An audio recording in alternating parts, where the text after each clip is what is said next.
提到让人最意难平的 CP， 要数德普和薇诺娜瑞德了。这对视一幕真的好甜啊！无论在电影里还是现实中，这对金童玉女相爱相守，却最终没能走到一起，叫人惋惜。两人的定情之作是《剪刀手爱德华》，某瓣排名前100，经典到无以复加。今天于叔就来介绍这部电影，慰藉这份美好。从前有座古堡，住着一个发明家，他发明了很多新奇玩意儿，包括一位叫爱德华的机器人，并给这件作品装上了心脏、头脑和血肉。普通人身上有的东西，爱德华几乎都有，除了一双人类的手，他的手是一双剪刀。发明家年事已高，在即将为爱德华装上双手的前一刻撒手人寰。自此，古堡只剩下了爱德华孤身一人，他的独居日常只是修剪树木、草坪、剪报纸和杂志。直到一个推销化妆品的中年女子误闯古堡，发现了形容古怪的爱德华，心生不忍，将他带回了自己家。推销员热情地向他展示自己家庭成员的照片。当他介绍到自己正在读高1的女儿小红之后，爱德华的眼睛定住了，这一脸春心荡漾的样子，妥妥的一见钟情啊！爱德华刚到推销员家，因为剪刀手的原因造成了诸多不便，比如动不动把脸划伤，死活穿不上衣服，吃饭用不了刀叉。但这双剪刀手并不是一无是处，在园艺上可是占尽了优势，3下5除2就把绿植剪成了恐龙的形状。又比如说切菜、烧烤、开易拉罐，更是得心应手。这出色的家务能力赢得了隔壁一群中年妇女的芳心，他们纷纷为他吃自己调制的食物，并邀请他到自己家修剪草坪。盛情之下，爱德华把他们每一个人的院子都收拾得焕然一新。这能剪好花草树木、剪头发，自然不在话下了。在偶然给一只宠物狗修剪出令人惊艳的造型之后，爱德华开辟了美发业务，当上了宠物和人类的 Tony 老师，在社区里积累了不少好评。凭借着这高超的修剪手艺，他上了电视节目，还拥有了一家美发沙龙。在融入人类社会的过程中越来越顺畅，并爱上了推销员的女儿小红。但电影里总要有个坏人出来搅浑水，让主角吃点苦头。小红的男友就是这么一个角色。他发现爱德华这双剪刀手可以轻易开锁，便动了歪脑筋。他一直想拥有一辆属于自己的车，苦于父亲一毛不拔，所以企图让爱德华闯入自己家中盗取现金。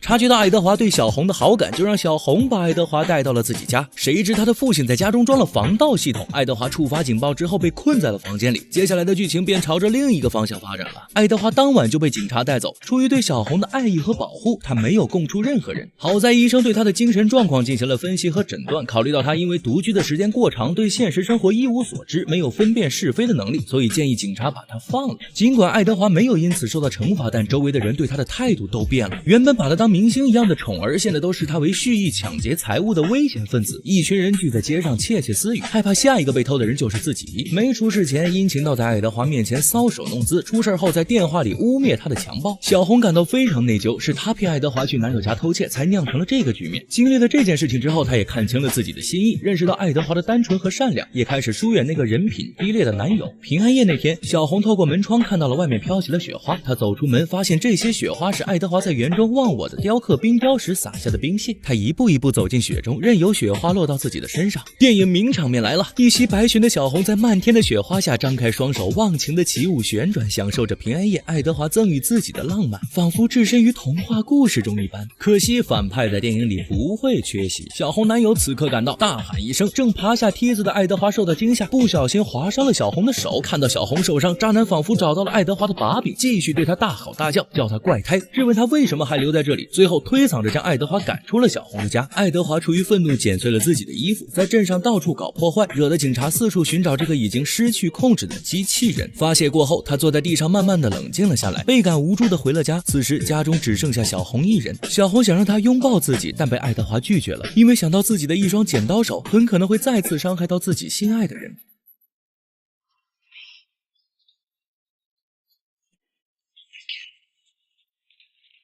如果没有刀，我就不能保护你；如果我有刀，便不能拥抱你。细细品味这句话，便能够尝出其中的无奈与惆怅。剪刀手爱德华或许会做错事，但不会做坏事。他的内心是善良的，但小镇居民可不这么认为。在他们的眼中，爱德华就是一个随身携带武器、四处乱窜的危险分子。爱德华隔着窗户看到一辆车直冲小红的弟弟而去，他急忙跑到屋外将弟弟推开，却因为过度紧张而控制不住双手，划伤了弟弟的脸。这一幕在旁观者的眼里变成了谋杀未遂。远处警铃声大作，爱德华站到小红的面前，看着她的眼睛，等待着她的指令。他会听她的话，无论她说什么。一句不然爱德华转身逃走，重新回到了山上的古堡。小红追了上去，在暗处找到了无所适从的爱德华。经历了这么多的两人，互相吐露着心意，马上嘴唇就要对上嘴唇了，气氛破坏着。渣男举着枪就上来了，先是狂揍了一顿爱德华，又给了上前阻拦的小红一巴掌。爱德华看到自己的爱人被打，自然陷入愤怒，一刀捅死了他，并将其推到了楼下。眼看小镇上那群整天无所事事的中年女人就要闯进古堡，两人明白已经到了分离的时刻。爱德华在经历了这一切之后，只能远离世界，包括生活在这个世界上的他的爱人。小红对爱德华继续了那个未完成的吻，痛定思痛后转身离开，在楼下找了一只同样的剪刀手，展示给了那群七嘴八舌的小镇居民，声称爱德华已经死去了。好在他们不再追究，后来两人就再也没有见过。爱德华仿佛真的从这个世界消失了，但小红相信他仍然生活在古堡里，因为在爱德华下山之前，这个地方从来没有下过雪。爱德华不擅长玩石头剪刀布这样容易的游戏，但他能够送给心爱之人一场漫天飞雪，以表爱意。约翰尼·德普饰演的爱德华拥有着最无辜与纯净的眼神，让观众觉得山下的人对他造成的每一次伤害都是对童话的一种亵渎。当爱德华只是一个精通园艺、发以冰雕的机器人时，人人都爱他；当他被过度和错误的使用导致故障之后，就成了人们眼中的垃圾，少有人去思考怎么去修理故障。爱德华是一个机器半成品，他学不会人类复杂的勾心斗角与明枪暗箭，而他融入人类世界的努力在最后也宣告失败。一个被同化失败的个体注定逃不过被流放的宿命。如果一个人没有双手，那他一定是被世界亏欠的那一个。如果一个人应该长出双手的地方是刀子，那么在很多人眼里，他便是亏欠了世界的罪人。好了，今天的节目就到这里，我是独立鱼，记得点赞关注，陪你看电影。